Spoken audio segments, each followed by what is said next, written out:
pembahasan selanjutnya, tadi kita sudah membahas fi'il sulasi, di mana fi'il sulasi tersebut adalah bentuk asli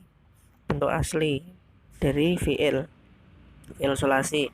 Kemudian fi'il sulasi bisa mendapat tambahan satu huruf, di mana fi'il sulasi mazid mempunyai wazan sebagai patokan. Ada 3 wazan. Untuk yang pertama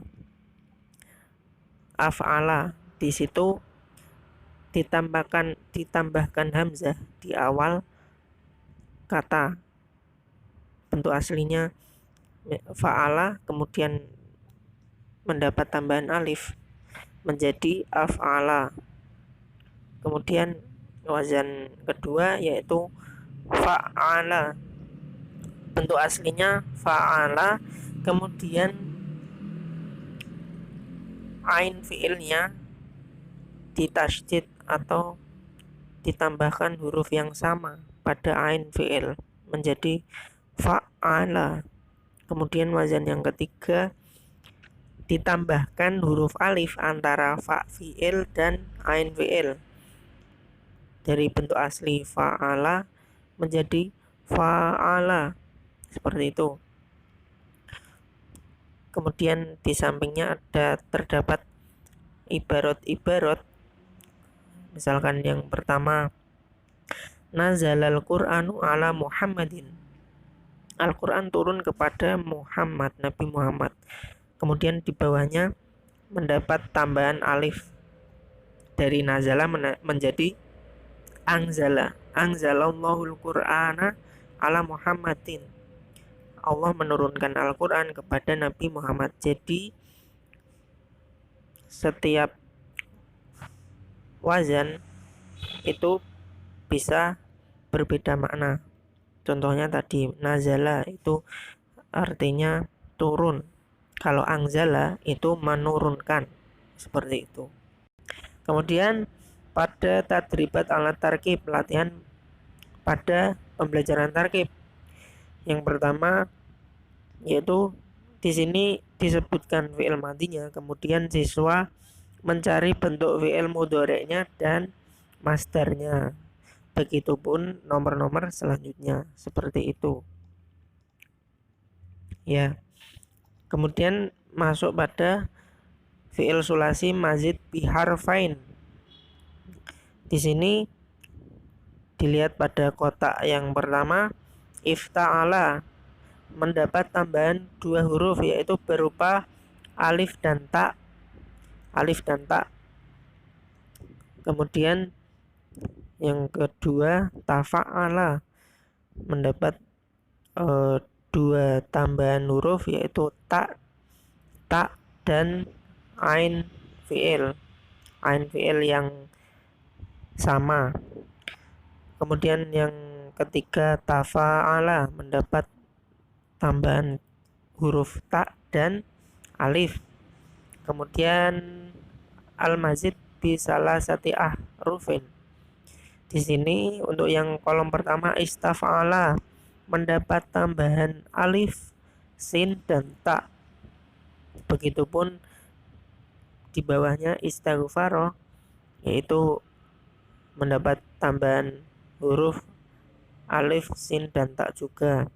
Biasanya di sini istighfaro mempunyai arti doa. Pada pembelajaran tarkib ini menurut telaah kami kurang sesuai dengan KMA, karena dalam KMA strukturnya membahas mengenai fi'il mudhari' tasrif lughawi. Jadi berbeda sekali dengan yang terdapat dalam buku pembelajaran. Walaupun sama-sama fi'il akan tetapi bentuknya yang berbeda, seperti itu. Selanjutnya mengenai pembelajaran qiraah. Pembelajaran ini terkait dengan kemampuan membaca. Pada buku siswa bahasa Arab kelas 11 ini terdapat pada halaman 76 hingga 78, yang di dalamnya telah disertai dua buah teks bacaan yang berjudul Daurul Masjid serta Masjid Istiqlal. Keduanya telah disertai syakal yang memudahkan siswa serta telah sesuai dengan topik pembahasannya, yaitu atas hilatul ibadatillah. Akan tetapi menurut kami alangkah baiknya teks bacaan yang disediakan itu tidak disertai dengan syakal, karena untuk melatih siswa dalam berpikir, yaitu dalam mengingat mufradat, juga memahami gramatika yang pernah mereka pelajari pada pembelajaran sebelumnya. Kemudian dalam buku ini juga disediakan tadribat atau latihan sebagai alat untuk mengukur kemampuan siswa dalam pembelajaran qiraah ini.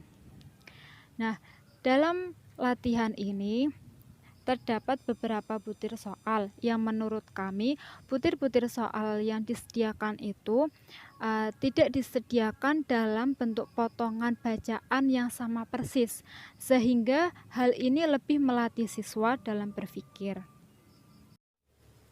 Pembelajaran qiraah di buku siswa bahasa Arab kelas 11 ini sesuai dengan pendekatan saintifik karena telah merealisasikan beberapa tahapan pembelajarannya, yaitu pada tahapan pertama yang berupa mengamati. Mengamati di sini yaitu guru yang membacakan teks bacaan.